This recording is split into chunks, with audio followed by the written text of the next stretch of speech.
47:5. அவன் அவர்களை நேர் வழியில் செலுத்துவான், இன்னும் அவர்களுடைய நிலைமையையும் சீர்படுத்தி விடுவான். நேரான வாழ்க்கை மனசாட்சியோடு வாழ்றது, வேதத்தில் வாழ்றது, உணர்வுகளை வாழ்றது நேரான பாதை. நீ உணர்ச்சியில் இருக்கும், பெரும்பாலும் உணர்ச்சிகள்.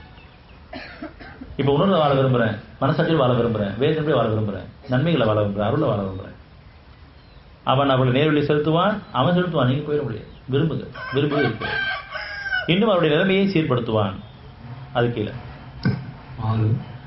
மேலும் அவன் அவர்களுக்கு அறிவித்திருந்த சொர்க்கத்தில் அவர்களை பிரவேசிக்க செய்வான். இந்த உலகத்திலேயே சொர்க்க வாழ்க்கை, அமைதியான, ஆரோக்கியமான, சுகமான, சுதந்திரமான வாழ்க்கை.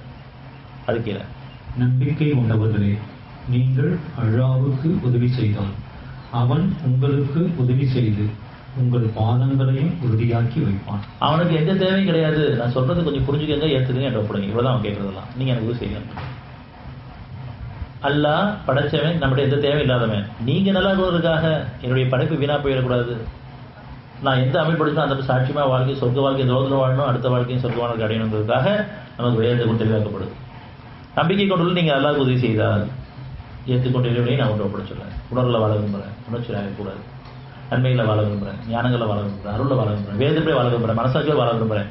அவன் சொன்னதை ஏற்றுக்கிட்டு அவனுடைய ஒப்படைக்கிறது. இதுதான் அவனுக்கு வாழ்க்கையை நான் மாற்றி அமைக்கிறேன். நீங்கள் அல்லாஹ்வுக்கு உதவி செய்தால் அவன் உங்களுக்கு உதவி செய்து உங்கள் பாதங்களை உறுதியாக்கி வைப்பான். நீங்க மாறி போயிட மாட்டீங்க, அவன் உறுதிப்படுத்தான்னு சொன்னான். அப்படி நம்ம உறுதியான நம்பிக்கை கொண்டு நேரான பாதையில சீரான வாழ்க்கை வாழ விரும்பினா இப்போ நம்ம தவறை உணர்ந்து அவன்கிட்ட ஒத்துக்கிட்டு அவன்கிட்ட ஒப்படைக்கணும். அவனை தவிர நமக்கு உதவியும் கிடையாது, பாதுகாப்பும் கிடையாது.